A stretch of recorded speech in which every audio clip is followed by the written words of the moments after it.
Welcome to the online gallery of food and art, showcasing some of the finest artworks throughout history that depict food.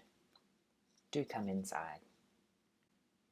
As you can see, currently on exhibition we have 4 very different pieces of art from over the last 400 years. Each creator utilizes food to communicate their ideologies, values, and artistic styles. Let's take a look around. Firstly, we have Vertumnus by Giuseppe Arcimboldo on the left, a very interesting portrait from the Renaissance period. Then, a rather dark piece called The Potato Eaters from Van Gogh from the Impressionist era. Beside that, an artwork most people will be familiar with, Campbell's Soup Cans by Andy Warhol. And finally, very much modern day art with Tom Sachs and his sculpture, Hermes Value Meal.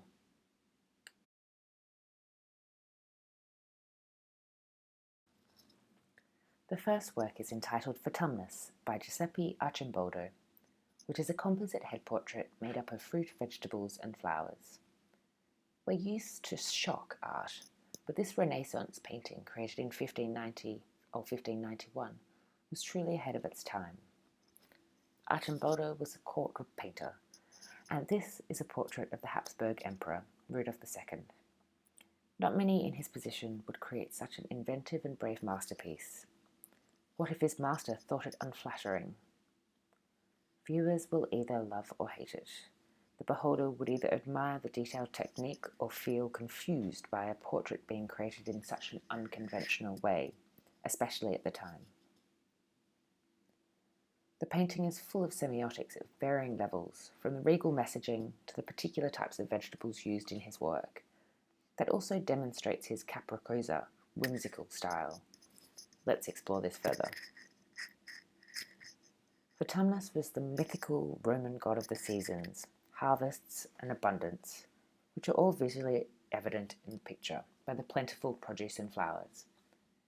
Drawing parallels between Vertumnus and the emperor symbolizes the power and success of the royal family and the harmonic realm that they had created.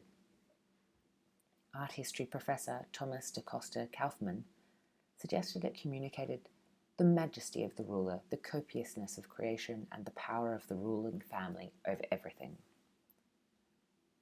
As court painter to the emperor, Arcimboldo had access to vast collections of rare flora and fauna, a historical testament to the 16th century passion for naturalism, zoology, and botany. While documenting these with such artistic technique, Arcimboldo also uses the produce to communicate and amuse the beholder.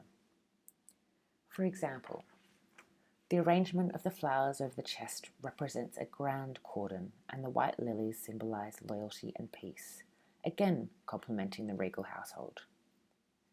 If you look into the painting's eyes, you will also notice the mulberries, which represent the different stages of a man's life, from childhood to old age. More humorously, and another play on language, you will notice that the ears are ears of corn, which would have been imported from the Americas during this period. The painting was delivered to the emperor with a poem to help understand the intent behind it, and that he wanted the beholder to view the humour in his work.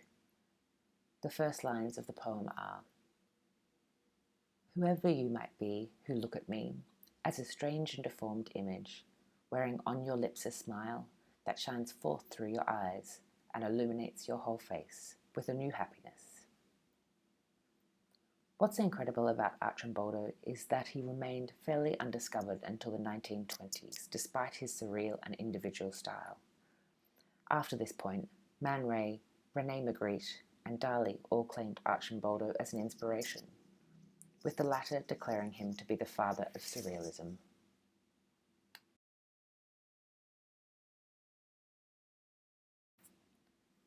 Take a moment to study the humble scene in front of you.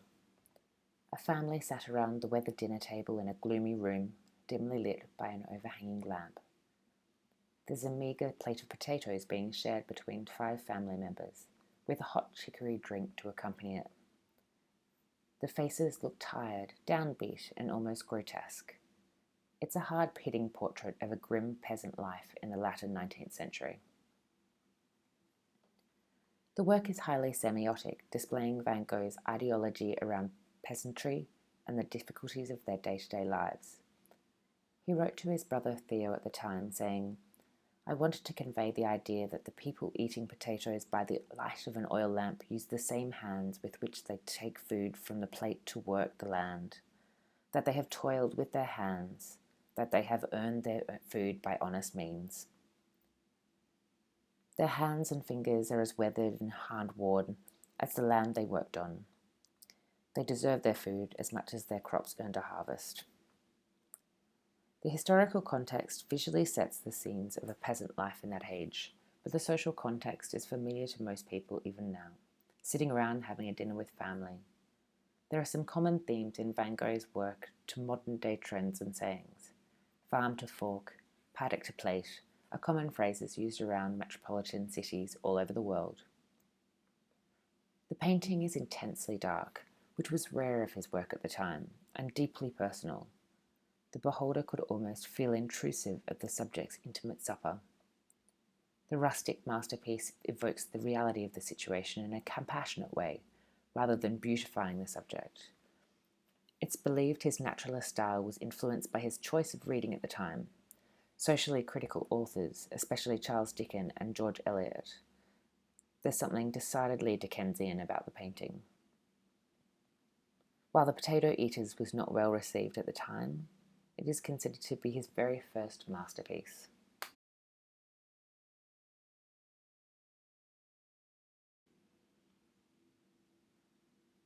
Brillat Savarin, the French gastronome, once penned, "Tell me what kind of food you eat, and I will tell you what kind of man you are."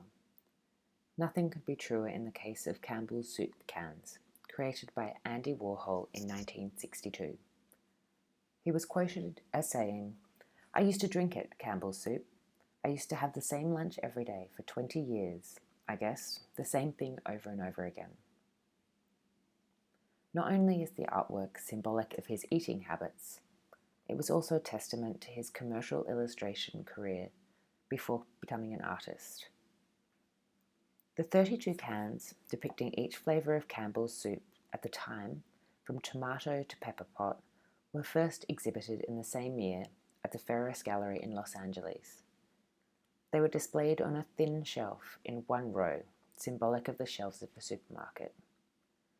But why did Warhol paint soup cans, and is this considered art? Warhol's soup cans are an example of pop art, a popular art movement of the time where artists made works from everyday items such as advertising that challenged the concept of fine art. Warhol was using the soup cans to make a political and social statement about the mass production of food and consumerism. Warhol also uses art as a method of cultural communication, and the subject portrays a working-class food brand and type, i.e. soup, commonplace in most American homes. Context is key when viewing this work, as the viewer's perception and understanding would alter between viewing the work in a gallery as opposed to a supermarket where it may just be construed as another product advertisement. This way of thinking was first brought to light by German academics in the 1940s, who explored how humans perceive the world. The result was Gestalt psychiatry and the laws of perceptual organization, a series of rules to explain why humans naturally perceive objects as organized patterns. One of the laws is around proximity, stating that grouping similar objects together makes beholders see them as one unit.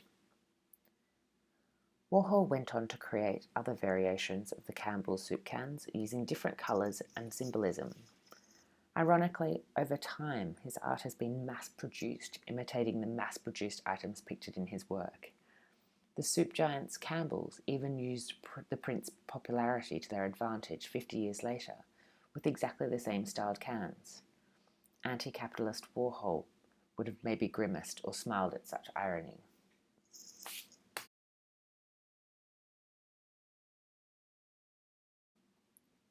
Tom Sachs started in the art world by creating models of items he wanted but could not afford. The artistic technique he uses is called bricolage, a French word for DIY. Sachs combines two unrelated items out of their individual contexts to create an entirely new sculpture, using logos and materials from high-end fashion houses and using them to create lower-end objects.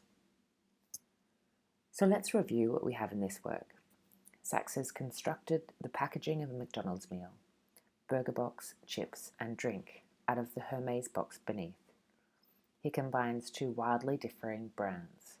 Hermes is a high-end, exclusive fashion retailer, and McDonald's is fast food, cheap, accessible to all. Through this metamorphosis, the value meal out of the Hermes material is made available to all. There are no barriers to Sachs' creation. Money or status doesn't matter. His work addresses capitalist consumerism, branding, and globalization. And in an interview with John Kessler from the Columbia University's School of the Arts, Sachs said, "It's anti-elitist. There might as well be a sign on it saying this doesn't need anyone to explain it." The beholder could also view the artwork from another perspective.